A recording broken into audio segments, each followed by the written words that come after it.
As mulheres não foram ouvidas por causa de homens poderosos. Mas esse tempo acabou. Mulheres maravilhosas. Muitas que estão aqui hoje. E alguns homens fenomenais estão lutando duro para ter certeza de que eles vão nos levar a um novo tempo, onde ninguém mais terá que dizer: eu também sofri.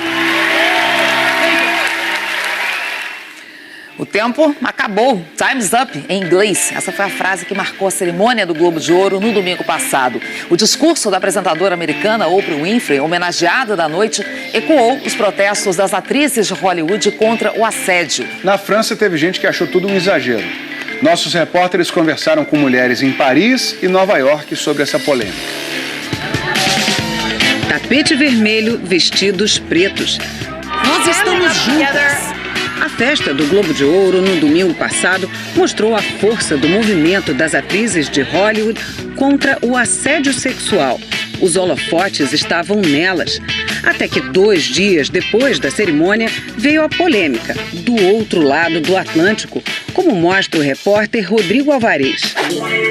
Começou com a indignação de mulheres francesas. 100 intelectuais e artistas, entre elas a atriz Catherine Deneuve, se incomodaram com o que entendem como o puritanismo das mulheres americanas e publicaram no jornal Le Monde um manifesto defendendo o direito dos homens de importunar, ou seja, o direito de dar em cima de uma mulher. E logo o texto se espalhou pelo mundo. Esse rito sumário de justiça já fez vítimas. Homens disciplinados no trabalho foram forçados a se demitir, quando o único crime deles foi tocar o joelho de uma mulher, tentar roubar um beijo, falar sobre assuntos íntimos durante o almoço ou mandar mensagens de celular de conteúdo sexual para mulheres que não estavam interessadas. Os homens estão tentando a sorte, tentam qualquer coisa. É o que chamamos de liberdade de importunar. Sara Chiche é psicanalista, escritora e foi ela quem teve a ideia de publicar o manifesto. O texto, em grande parte, foi escrito por Sara. Não somos contra esse movimento das mulheres, mas defendemos outro discurso. Nem todas as mulheres são vítimas e nem todos os homens são porcos. Ao se manifestar pelo direito dos homens, as francesas ampliaram o debate mundial. Afinal, o que é uma paquera e o que é assédio sexual? E para falar desse assunto que chamou a atenção do mundo essa semana, a gente convidou 4 mulheres que vivem aqui em Paris para se sentar aqui nesse café e conversar abertamente. Elas têm entre 23 e 56 anos e concordaram em falar sobre tudo sem censura. Aqui nos Estados Unidos, onde nasceu o movimento Time's Up, ou O Tempo Acabou, nós conversamos com essas 3 mulheres. Elas têm entre 29 e 38 anos e vivem aqui em Nova York. Eu pergunto a elas se concordam com o que dizem as francesas, que o homem tem o direito de importunar as mulheres no ambiente de trabalho. Nada deve ser tocado sem a permissão da mulher, não importa se é o joelho ou o pé. A Maria Isabel, que é brasileira, diz que já sofreu assédio de um chefe. A gente pediu para ela falar em inglês para que as outras mulheres entendessem. Ele me chamou para uma reunião a sós. Aí abriu uma champanhe e começou a falar de assuntos pessoais. Eu me senti muito desconfortável, só pensava em sair dali sem ofender meu chefe. Detesto lembrar que só estava preocupada com ele.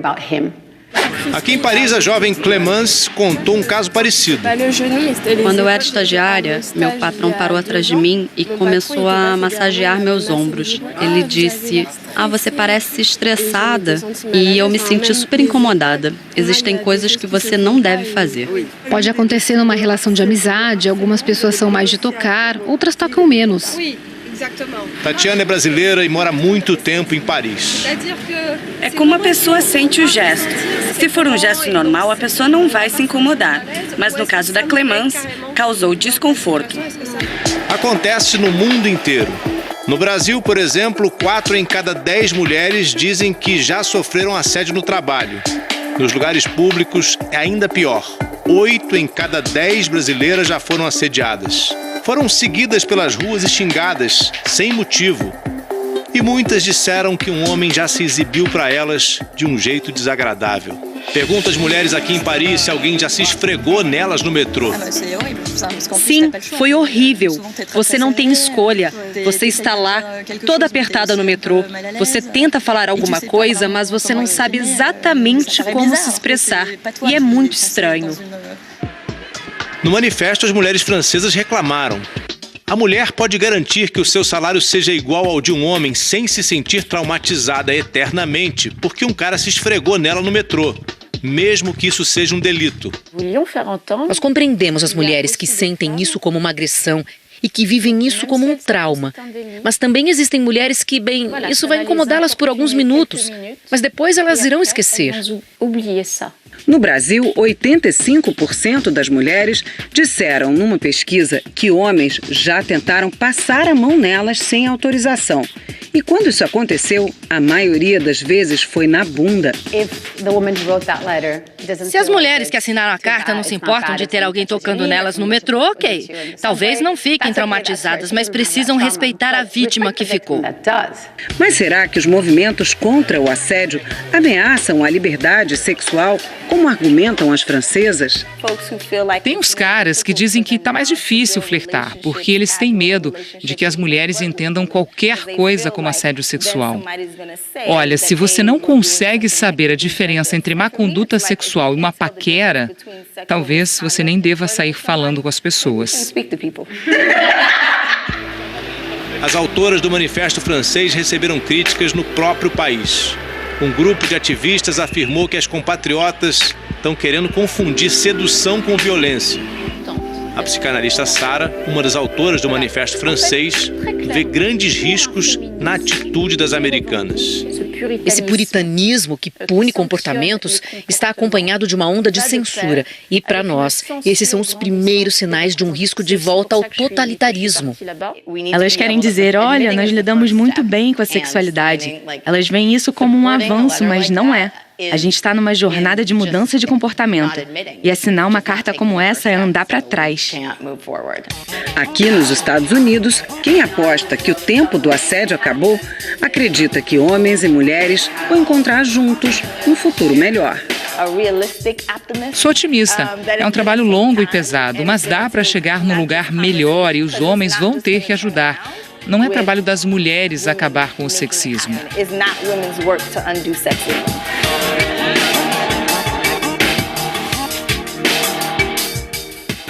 A atriz francesa Catherine Deneuve voltou a defender a carta assinada por ela e mais dezenas de mulheres esta semana no jornal Le Monde. Num texto publicado hoje no jornal Libération, ela reafirmou que não aceita a onda de perseguição e julgamento, mas pediu desculpas a todas as vítimas de atos odiosos que tenham se sentido agredidas pelo manifesto.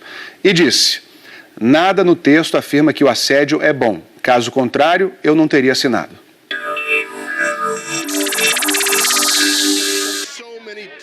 Mais 2 nomes entraram para a lista de suspeitos de assédio sexual. Os fotógrafos super badalados Mário Testino e Bruce Weber. Testino, inclusive, tem laços profissionais com a realeza britânica.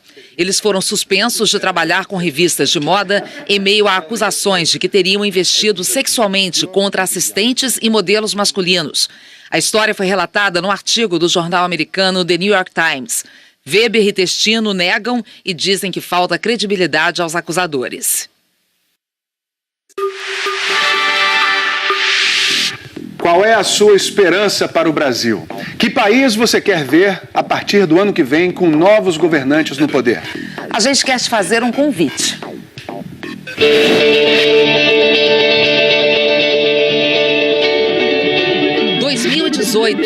Ano em que os brasileiros vão às urnas para escolher governadores, senadores, deputados estaduais, federais e o próximo ou próxima presidente da República.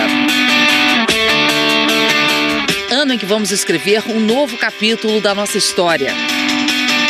Somos mais de 144 milhões de eleitores em 5.570 municípios. E a gente pergunta: que Brasil você quer para o futuro? A tecnologia vai levar o seu recado para a tela da Globo. Segundo dados do IBGE, pelo menos 139 milhões de pessoas com 10 anos de idade ou mais têm celular no Brasil. E é com a ajuda dele que a gente quer conhecer você. A partir de março, todos os nossos telejornais, do Hora 1 ao Fantástico, de segunda a domingo, vão exibir depoimentos de brasileiros em todos os 5.570 municípios gravados pelo celular. Norte, Sul, Nordeste, Centro-Oeste, Sudeste, onde você estiver, estamos aqui para ouvir a sua voz. Quer saber como participar, como gravar e mandar o seu vídeo? Você vai saber agora. Primeiro, tem que escolher o lugar. Eu estou aqui na Praça Mauá, zona portuária do Rio. Essa é a igreja de Santa Rita, no Centro Histórico de Paraty. Praça da Sé, na cidade do Crato. Eu estou aqui no Largo dos Jesuítas, no centro de Embu das Artes. E é nesse lugar, que representa tanto do passado do Brasil, que eu te pergunto: que país você quer para o futuro? E você pode ser um porta-voz da sua cidade gravando um vídeo com o seu celular. A forma mais segura é você pedir a um amigo para fazer a gravação. Eu vou pedir ao meu amigo Paulo Ernesto para gravar. E olha, você pede para a pessoa sempre ficar como está aqui, ó, cerca de 1 metro de distância.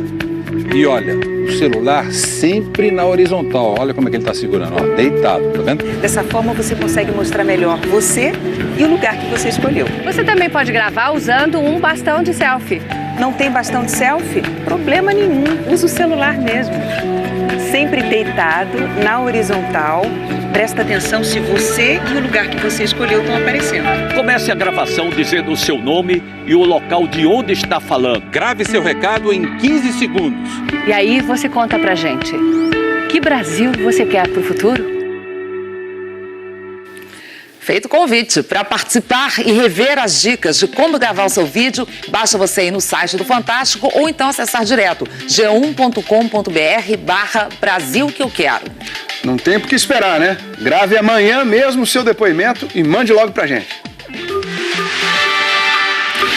Mistério no Oceano Atlântico. O Fantástico investigou a história de 3 velejadores brasileiros que acabaram presos na África, acusados de tráfico internacional de drogas. Eles eram tripulantes de um veleiro inglês que saiu do Brasil depois de liberado pela Polícia Federal e chegou ao arquipélago de Cabo Verde carregando mais de 1 tonelada de cocaína.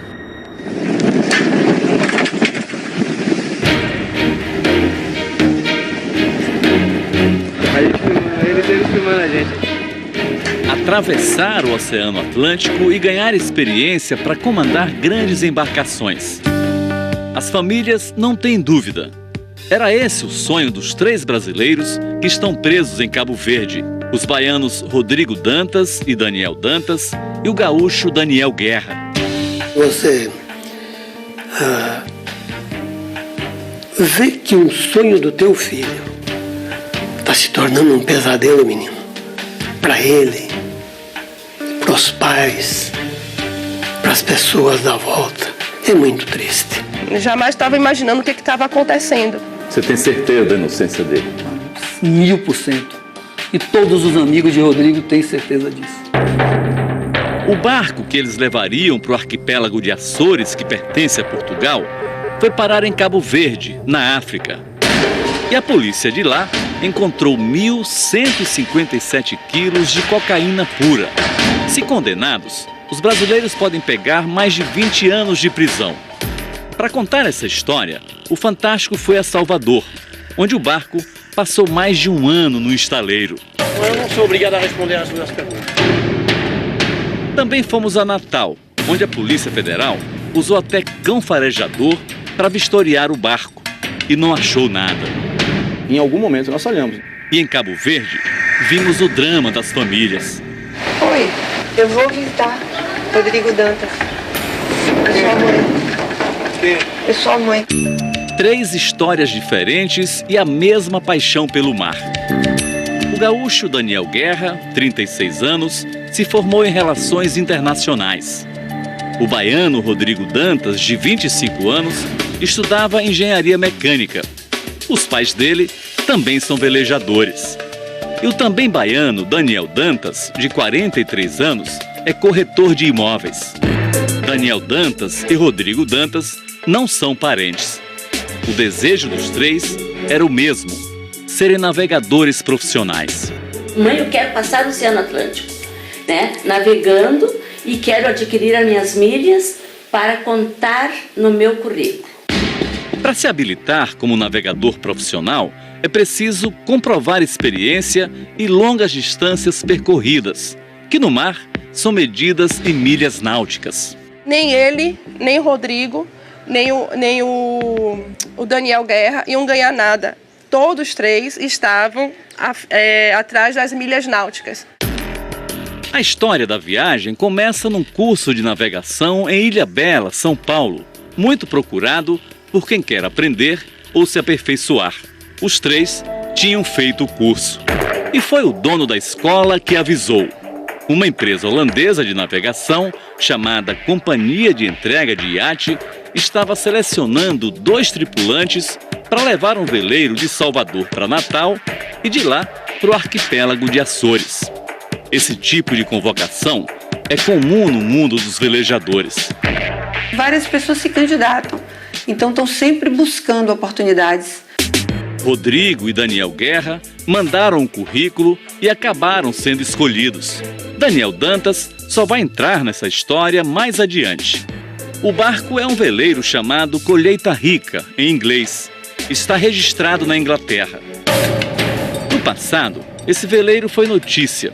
Em 2004, ele era de um inglês chamado Phil Berryman, que foi pego vendendo bebida e cigarro em alto mar, sem pagar ou cobrar impostos, porque o negócio era feito em águas internacionais. Phil não foi processado, mas as autoridades proibiram as vendas. Em junho de 2016, o Colheita Rica chegou a Salvador, com um novo dono, o também inglês George Oswald Soule, conhecido como Fox, que em português significa raposa. O barco entrou na mira da Polícia Federal. Havia informes de que o mesmo poderia ser utilizado para o tráfico de entorpecentes. O veleiro passou um ano sendo reformado nesse estaleiro em Salvador. Ele funciona num desses galpões de uma marina particular. O monitoramento da polícia não deu em nada. Não se presenciou crime algum, porque a simples reparo de um barco, simples instalação de um local para transporte de algo, não é crime. Hoje, passados 5 meses da prisão dos brasileiros em Cabo Verde, a polícia suspeita que o simples reparo, na verdade, era parte do plano. O veleiro fez 2 viagens para o sudeste brasileiro. A primeira para o Rio de Janeiro, que não deu certo. Quebrou no caminho e foi obrigado a voltar para o estaleiro. A segunda para o Espírito Santo. E, de acordo com as suspeitas, essa viagem teria sido feita para carregar a cocaína na região de Vitória. Os brasileiros não estavam nessas viagens. O barco voltou a Salvador e foi lá que Rodrigo Dantas e Daniel Guerra se apresentaram. Ele, o dono do barco, e o mecânico que trabalhou na reforma, o argentino Carlos Orozco, saíram rumo a Natal no dia 8 de julho do ano passado. Chegando aí, canal de Natal. Chegaram 3 dias depois. Aí, o inglês Fox disse que não ia para o arquipélago de Açores no veleiro. Ele explicou que ele tinha compromissos de família, que ele precisava voltar para a Europa e ele já tinha realizado o sonho dele de fazer a travessia, então ele estava contratando uma tripulação experiente para levar o barco de volta. O argentino também não seguiria viagem. Fox contratou então um comandante francês, Olivier Thomas, e Rodrigo indicou Daniel Dantas para se juntar ao grupo. O proprietário do barco, ele pediu que tivesse mais um tripulante para que os turnos fossem mais curtos. O barco ficou 23 dias em Natal. Aqui em Natal, o veleiro passou por uma inspeção da Polícia Federal. Ele ficou fundeado bem ali onde está agora aquele barco. Agentes e um delegado passaram quase uma manhã dentro do veleiro. Trouxeram até um cão farejador treinado para localizar droga escondida. Foram embora sem saber se a carga de cocaína estava ou não na embarcação. Rodrigo chegou a fazer um vídeo da vistoria. Abriram tudo. Tava tudo arrumadinho já para sair. A inspeção foi motivada pelo mesmo informe recebido pela PF em Salvador. e também por uma dúvida nos documentos da embarcação. Daqui a pouco, você vai ver como a Polícia Federal explica a operação mal-sucedida. Veja agora quem são os vizinhos da embarcação do crime. Ali, o portão de entrada da Marinha. Do outro lado da rua, um quartel do Exército. Eu vou andar um pouco aqui para mostrar para vocês um outro vizinho importante.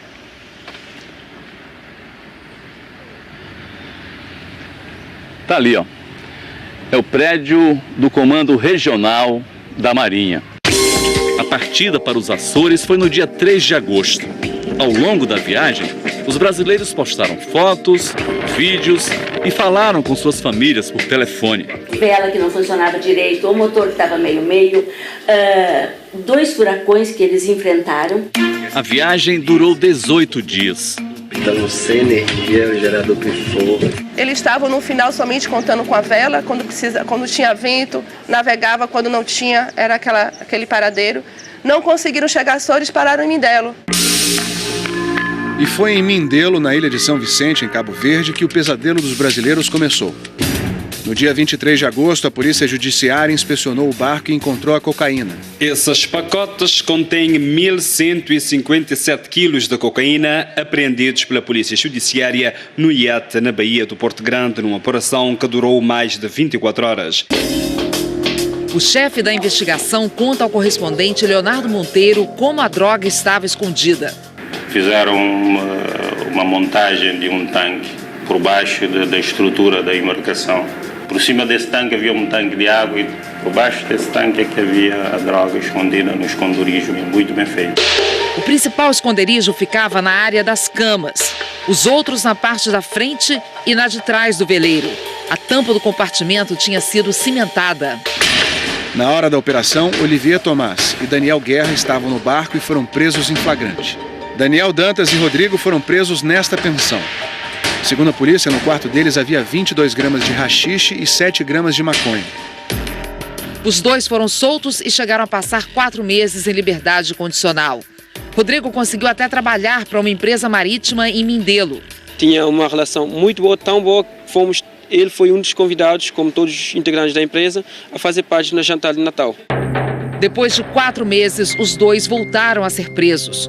O advogado de 2 dos brasileiros e do capitão francês diz que um dos argumentos da defesa é justamente a vistoria feita em Natal pela Polícia Federal.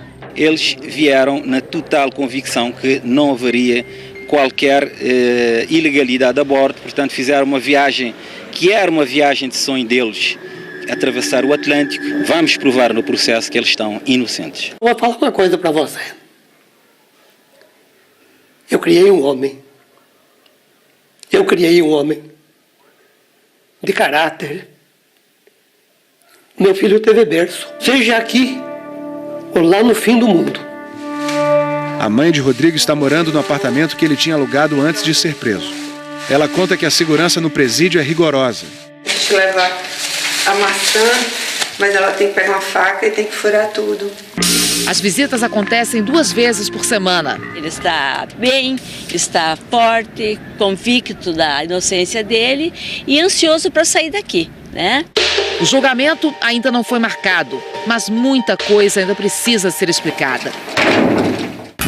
Aqui no Brasil, tentamos falar com Felipe Pouvreau, responsável pelo estaleiro que fez a reforma em Salvador. Então eu não sou obrigado a responder às suas perguntas. Por telefone, tentamos contato com o argentino Carlos Orozco, mecânico que também trabalhou na reforma. Eu estou ocupado agora, viu? Sei, mas que horas eu posso ligar para você? Alô, Carlos? Que horas eu posso ligar para você? George Sou, o dono do barco, não está mais no Brasil. E a Polícia Federal em Natal? Como explica a vistoria que não encontrou nada? Não houve, infelizmente, da nossa parte, talvez uma atenção em determinado local. Por que o senhor acha, então, que a polícia de Cabo Verde encontrou essa droga lá? Pode ser que eles tivessem um pouco de informação a mais que a gente.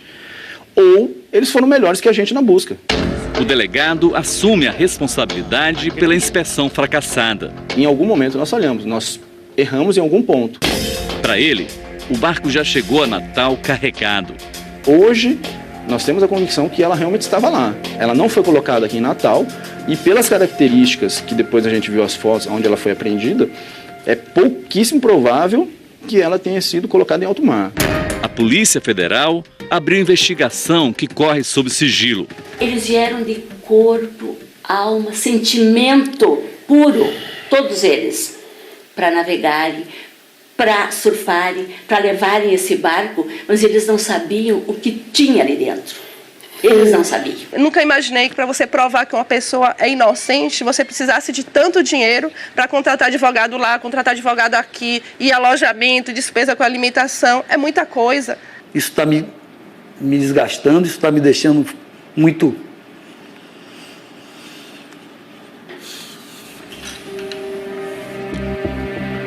Mas está me dando força e Rodrigo vai vir de volta sim.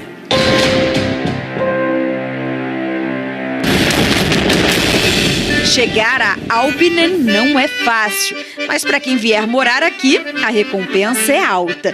Depois dos comerciais. Janeiro, época de férias, muita gente pensando em mudar de vida. Olha essa proposta. Que tal começar 2018 morando na Suíça? Chique demais. Chiquérrimo. Agora, acho que deve ter gente ainda na dúvida, Tadeu. Então, para ajudar, se eu disser que o prefeito de um vilarejo nos Alpes está disposto a pagar, e pagar bem, para as pessoas irem morar lá. Aí tem. Passamos por lagos azuis cristalinos e montanhas branquinhas de neve. O carro entrou até num trem para atravessar um túnel sob os Alpes. Chegar a Albinen não é fácil, mas para quem vier morar aqui, a recompensa é alta. E não é do visual que eu tô falando, não. Seja bem-vindo, bem-vindo. Ah, bem-vinda. O vilarejo está oferecendo 25 mil francos suíços por adulto que se mudar para cá, o equivalente a 84 mil reais. 168 mil reais para um casal. Se tiver filhos, melhor ainda. São mais 33 mil reais por criança. Ou seja, um casal com 2 filhos pode receber o equivalente a 234 mil reais. A 1.300 metros de altitude, Albinen sempre foi um lugar bucólico, mas a proposta tirou o sossego dos moradores. Em apenas 2 semanas, foram mais de 4 mil contatos de pessoas interessadas em se juntar aos 248 habitantes. Metade dos que vivem aqui são aposentados. A população está envelhecendo e Albinen perdendo moradores. A gota d'água veio quando 3 famílias decidiram se mudar. Com apenas 5 crianças que restaram na cidade, a única escola teve que fechar as portas. Foi o fechamento da escola que motivou a criação da proposta tentadora, uma maneira de atrair mais jovens. Maia e Renê, donos de um hotel, contam que andam recebendo ligações até as 5 horas da manhã em busca de informações e que têm interessados que chegam com tudo, mesmo sem saber detalhes. As pessoas aparecem aqui cheias de malas. O carro cheio de coisas, com crianças, tudo. Num vilarejo de ruas estreitas e praticamente desertas, entramos num restaurante que fica numa casa construída em 1636, para tentar entender melhor essa história. E não fomos os únicos a pensar assim. A proprietária, Hannelore, conta que mais de 20 pessoas já bateram no estabelecimento dela. A primeira pergunta é sempre: onde devemos ir para buscar o dinheiro? Quando descobrem que não tem direito, eles vão embora. Não bebem nem mesmo café, uma água. Circulando por Albinen, não encontramos brasileiros, mas chineses dispostos a se instalar aqui. A gente não acha que a vida é só festa, bebida, brincadeira. Talvez a vida possa ser mais simples. Mas o prefeito descarta na hora a possibilidade. Aucune chance. Curriculum vitae. Ele conta que teve brasileiro que mandou até currículo com foto e carta de referência. 99% dos pedidos não se encaixam nos requisitos exigidos. Os interessados precisam ter menos de 45 anos de idade, um visto de residência na Suíça e morar no país há pelo menos 5 anos, no caso de europeus, e 10 anos no caso de chineses e brasileiros, por exemplo. Isso, além de se comprometer a comprar ou construir uma casa no valor de 200 mil francos suíços, ou quase 680 mil reais.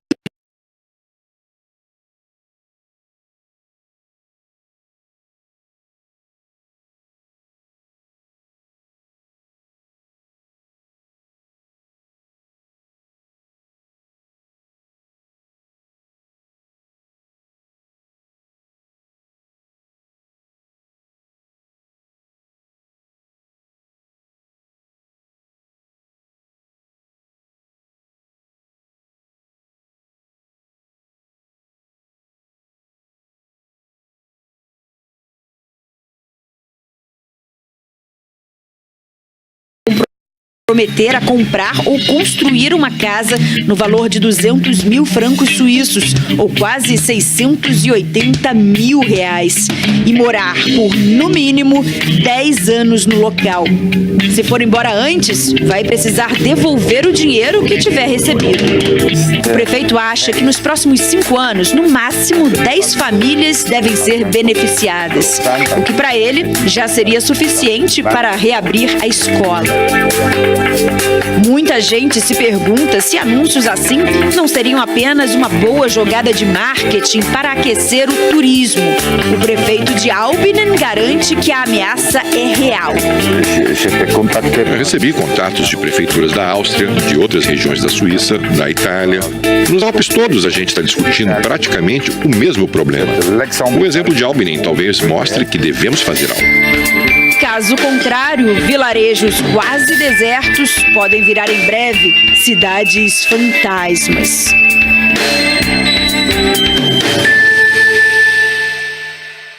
Ah, não, mas é muito difícil ir pra lá. Garanto que um monte de gente se animou, mas são muitas condições. Ainda tem mais uma, né? Que ainda não foi dita. A pessoa tem que ser muito pacata pra morar naquela cidade. Vida tranquila. Não acontece nada, né? Fantástico de hoje termina aqui, gente. Um fim de noite muito tranquilo pra você e uma segunda-feira cheia de disposição. Vamos com tudo. Fique com um domingo maior. Até semana que vem. Um abraço. A criação da proposta tentadora, uma maneira de atrair mais jovens. Maia e Renê, donos de um hotel, contam que andam recebendo ligações até as 5 horas da manhã em busca de informações e que têm interessados que chegam com tudo, mesmo sem saber detalhes. As pessoas aparecem aqui cheias de malas. O carro cheio de coisas, com crianças, tudo. Num vilarejo de ruas estreitas e praticamente desertas, entramos num restaurante que fica numa casa construída em 1636, para tentar entender melhor essa história. E não fomos os únicos a pensar assim. A proprietária, Hannelore, conta que mais de 20 pessoas já bateram no estabelecimento dela. A primeira pergunta é sempre: onde devemos ir para buscar o dinheiro? Quando descobrem que não tem direito, eles vão embora. Não bebem nem mesmo café, uma água. Circulando por Aubingen, não encontramos brasileiros, mas chineses dispostos a se instalar aqui. A gente não acha que a vida é só festa, bebida, brincadeira. Talvez a vida possa ser mais simples. Mas o prefeito descarta na hora a possibilidade. Aucune chance. Curriculum vitae. Ele conta que teve brasileiro que mandou até currículo com foto e carta de referência. 99% dos pedidos não se encaixam nos requisitos exigidos. Os interessados precisam ter menos de 45 anos de idade, um visto de residência na Suíça e morar no país há pelo menos 5 anos, no caso de europeus, e 10 anos no caso de chineses e brasileiros, por exemplo. Isso, além de se comprometer a comprar ou construir uma casa no valor de 200 mil francos suíços, ou quase 680 mil reais.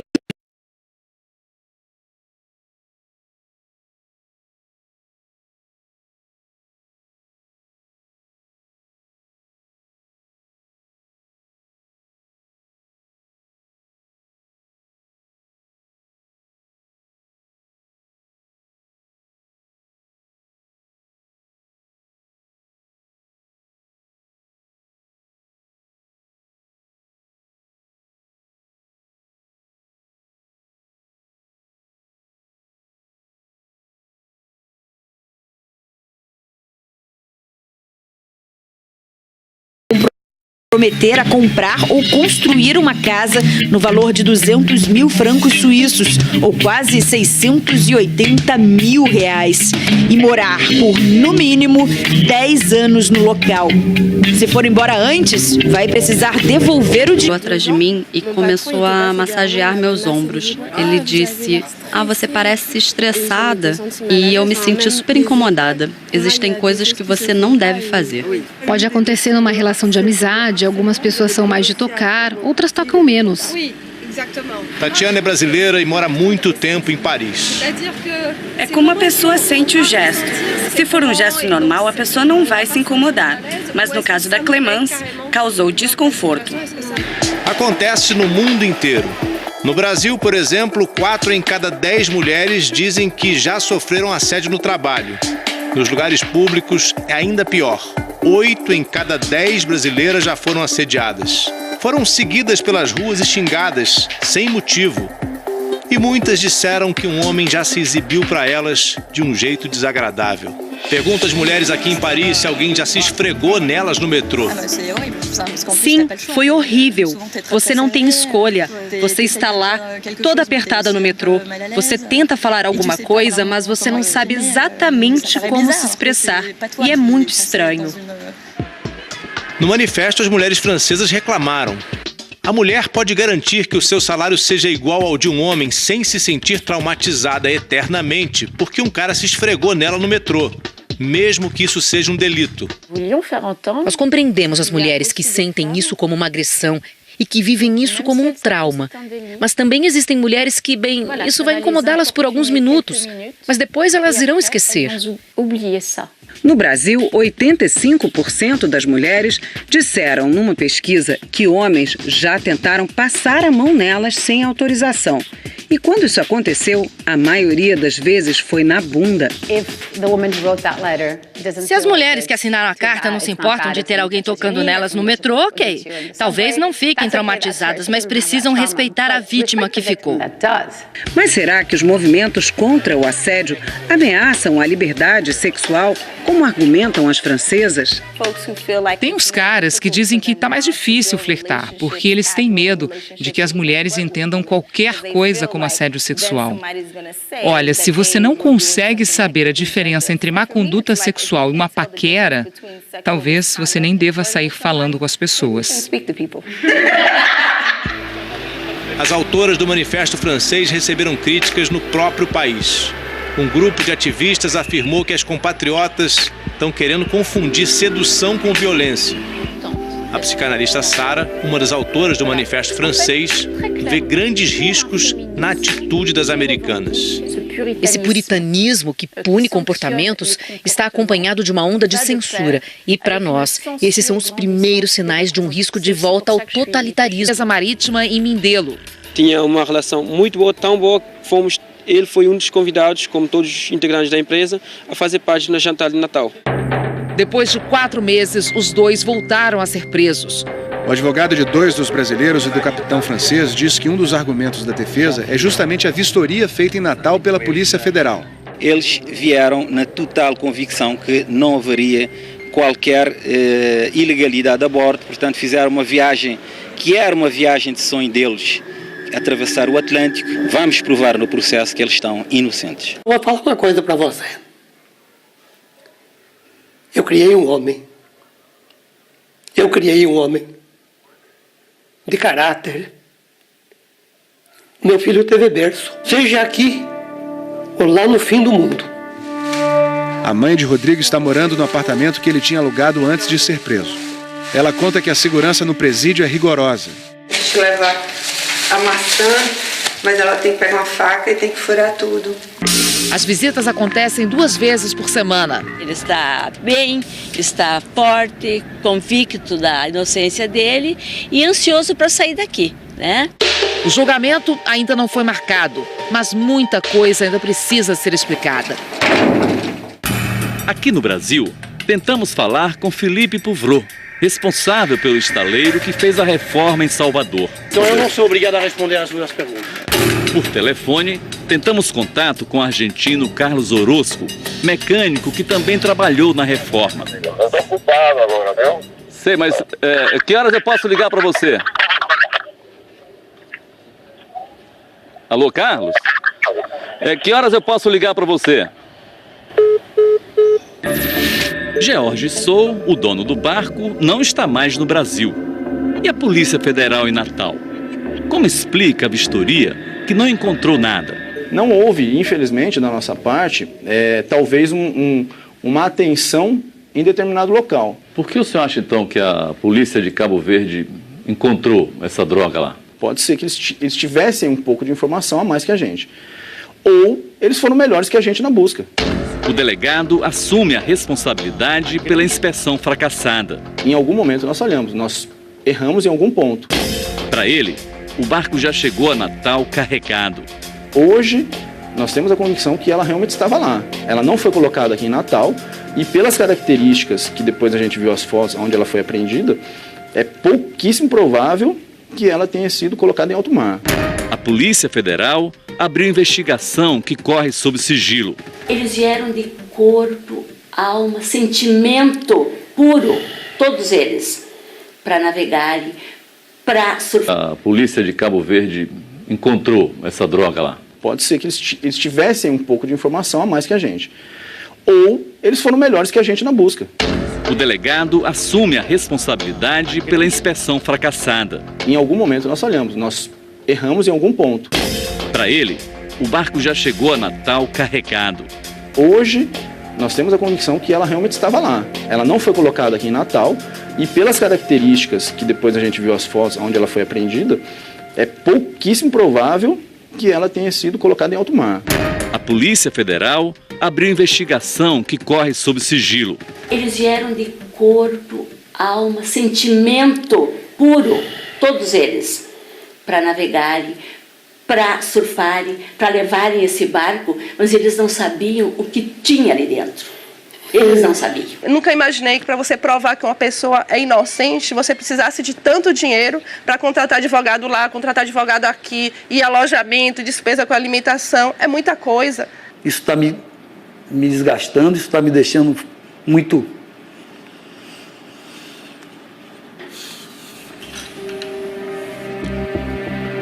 Mas está me dando força e Rodrigo vai vir de volta sim.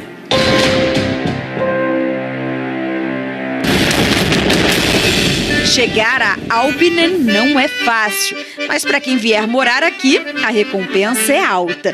Depois dos comerciais. Janeiro, época de férias, muita gente pensando em mudar de vida. Olha essa proposta. Que tal começar 2018 morando na Suíça? Chique demais. Chiquérrimo. Agora, acho que deve ter gente ainda na dúvida, Tadeu. Então, para ajudar, se eu disser que o prefeito de um vilarejo nos Alpes está disposto a pagar, e pagar bem, para as pessoas irem morar lá. Aí tem. Passamos por lagos azuis cristalinos e montanhas branquinhas de neve. O carro entrou até num trem para atravessar um túnel sob os Alpes. Chegar a Albinen não é fácil, mas para quem vier morar aqui, a recompensa é alta. E não é do visual que eu tô falando, não. Seja bem-vindo, bem-vindo. Ah, bem-vinda. O vilarejo está oferecendo 25 mil francos suíços por adulto que se mudar para cá, o equivalente a 84 mil reais. 168 mil reais para um casal. Se tiver filhos, melhor ainda. São mais 33 mil reais por criança. Ou seja, um casal com 2 filhos pode receber o equivalente a 234 mil reais. Fernandes no poder. A gente quer te fazer um convite.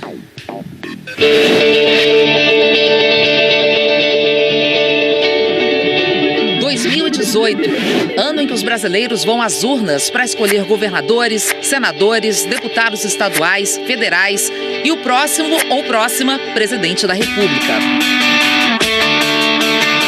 Ano em que vamos escrever um novo capítulo da nossa história. Somos mais de 144 milhões de eleitores em 5.570 municípios. E a gente pergunta: que Brasil você quer para o futuro? A tecnologia vai levar o seu recado para a tela da Globo. Segundo dados do IBGE, pelo menos 139 milhões de pessoas com 10 anos de idade ou mais têm celular no Brasil. E é com a ajuda dele que a gente quer conhecer você. A partir de março, todos os nossos telejornais, do Hora 1 ao Fantástico, de segunda a domingo, vão exibir depoimentos de brasileiros em todos os 5.570 municípios gravados pelo celular. Norte, Sul, Nordeste, Centro-Oeste, Sudeste, onde você estiver. Estamos aqui para ouvir a sua voz. Quer saber como participar, como gravar e mandar o seu vídeo? Você vai saber agora. Primeiro, tem que escolher o lugar. Eu estou aqui na Praça Mauá, zona portuária do Rio. Essa é a igreja de Santa Rita, no Centro Histórico de Paraty. Praça da Sé, na cidade do Crato. Eu estou aqui no Largo dos Jesuítas, no centro de Embu das Artes. E é nesse lugar, que representa tanto do passado do Brasil, que eu te pergunto: que país você quer para o futuro? E você pode ser um porta-voz da sua cidade gravando um vídeo com o seu celular. A forma mais segura é você pedir a um amigo para fazer a gravação. Eu vou pedir ao meu amigo Paulo Ernesto para gravar. E olha, você pede para a pessoa sempre ficar como está aqui, ó, cerca de 1 metro de distância.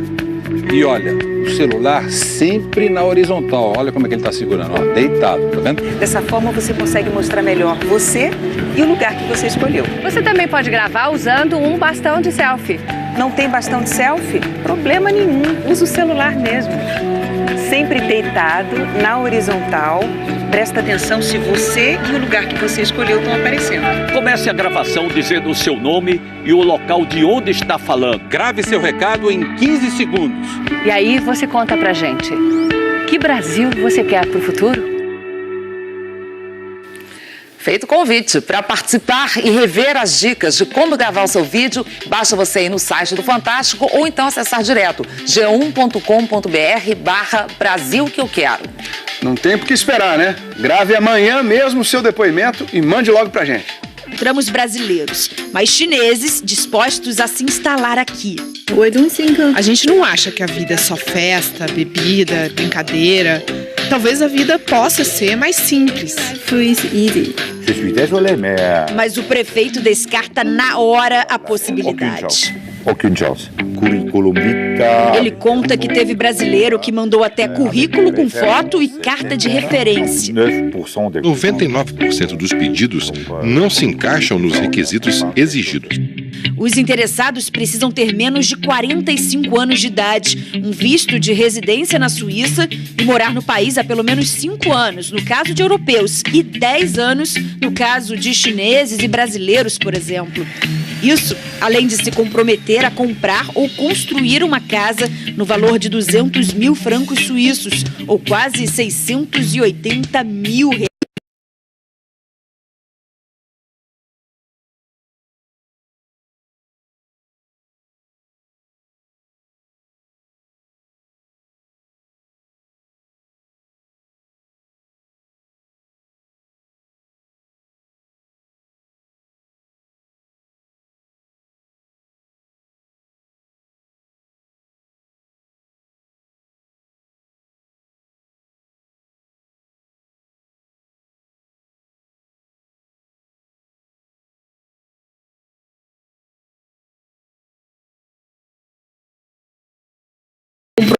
Prometer a comprar ou construir uma casa no valor de 200 mil francos suíços, ou quase 680 mil reais, e morar por, no mínimo, 10 anos no local. Se for embora antes, vai precisar devolver o dinheiro que tiver recebido. O prefeito acha que nos próximos 5 anos, no máximo 10 famílias devem ser beneficiadas, o que para ele já seria suficiente para reabrir a escola. Muita gente se pergunta se anúncios assim não seriam apenas uma boa jogada de marketing para aquecer o turismo. O prefeito de Aubingen garante que a ameaça é real. Eu recebi contatos de prefeituras da Áustria, de outras regiões da Suíça, da Itália. Nos Alpes todos a gente está discutindo praticamente o mesmo problema. O exemplo de Aubingen talvez mostre que devemos fazer algo. Caso contrário, vilarejos quase desertos podem virar em breve cidades fantasmas.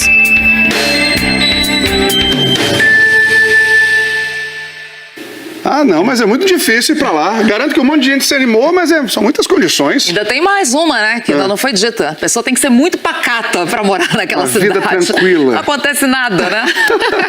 Fantástico de hoje tem... Em meio a acusações de que teriam investido sexualmente contra assistentes e modelos masculinos.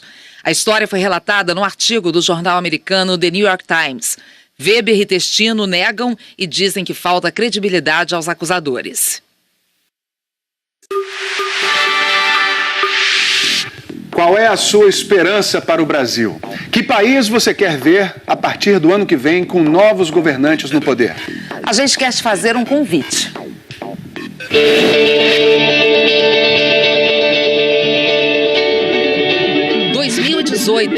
Ano em que os brasileiros vão às urnas para escolher governadores, senadores, deputados estaduais, federais e o próximo ou próxima presidente da República. Ano em que vamos escrever um novo capítulo da nossa história. Somos mais de 144 milhões de eleitores em 5.570 municípios. E a gente pergunta, que Brasil você quer para o futuro? A tecnologia vai levar o seu recado para a tela da Globo. Segundo dados do IBGE, pelo menos 139 milhões de pessoas com 10 anos de idade ou mais têm celular no Brasil. E é com a ajuda dele que a gente quer conhecer você. A partir de março, todos os nossos telejornais, do Hora 1 ao Fantástico, de segunda a domingo, vão exibir depoimentos de brasileiros em todos os 5.570 municípios gravados pelo celular. Norte, Sul, Nordeste, Centro-Oeste, Sudeste, onde você estiver. Estamos aqui para ouvir a sua voz. Quer saber como participar, como gravar e mandar o seu vídeo? Você vai saber agora. Primeiro, tem que escolher o lugar. Eu estou aqui na Praça Mauá, zona portuária do Rio. Essa é a igreja de Santa Rita, no Centro Histórico de Paraty. Praça da Sé, na cidade do Crato. Eu estou aqui no Largo dos Jesuítas, no centro de Embu das Artes. E é nesse lugar, que representa tanto do passado do Brasil, que eu te pergunto: que país você quer para o futuro? E você pode ser um porta-voz da sua cidade gravando um vídeo com o seu celular. A forma mais segura é você pedir a um amigo para fazer a gravação. Eu vou pedir ao meu amigo Paulo Ernesto para gravar. E olha, você pede para a pessoa sempre ficar como está aqui, ó, cerca de 1 metro de distância. E olha, o celular sempre na horizontal. Olha como é que ele está segurando, ó, deitado, tá vendo? Dessa forma você consegue mostrar melhor você e o lugar que você escolheu. Você também pode gravar usando um bastão de selfie. Não tem bastão de selfie? Problema nenhum, usa o celular mesmo. Sempre deitado, na horizontal. Presta atenção se você e o lugar que você escolheu estão aparecendo. Comece a gravação dizendo o seu nome e o local de onde está falando. A população está envelhecendo e Albinen perdendo moradores. A gota d'água veio quando 3 famílias decidiram se mudar. Com apenas 5 crianças que restaram na cidade, a única escola teve que fechar as portas. Foi o fechamento da escola que motivou a criação da proposta tentadora, uma maneira de atrair mais jovens. Maia e Renê, donos de um hotel, contam que andam recebendo ligações até às 5 horas da manhã em busca de informações e que têm interessados que chegam com tudo, mesmo sem saber detalhes. As pessoas aparecem aqui cheias de malas. O carro cheio de coisas, com crianças, tudo. Num vilarejo de ruas estreitas e praticamente desertas, entramos num restaurante que fica numa casa construída em 1636, para tentar entender melhor essa história. E não fomos os únicos a pensar assim. A proprietária, Hannelore, conta que mais de 20 pessoas já bateram no estabelecimento dela. A primeira pergunta é sempre, onde devemos ir para buscar o dinheiro? Quando descobrem que não tem direito, eles vão embora. Não bebem nem mesmo café, uma água. Circulando por Albinen, não encontramos brasileiros, mas chineses dispostos a se instalar aqui. A gente não acha que a vida é só festa, bebida, brincadeira. Talvez a vida possa ser mais simples. Mas o prefeito descarta na hora a possibilidade. Aucune chance. Curriculum vitae. Ele conta que teve brasileiro que mandou até currículo com foto e carta de referência. 99% dos pedidos não se encaixam nos requisitos exigidos. Os interessados precisam ter menos de 45 anos de idade, um visto de residência na Suíça e morar no país há pelo menos 5 anos, no caso de europeus, e 10 anos no caso de chineses e brasileiros, por exemplo. Isso, além de se comprometer a comprar ou construir uma casa no valor de 200 mil francos suíços, ou quase 680 mil reais.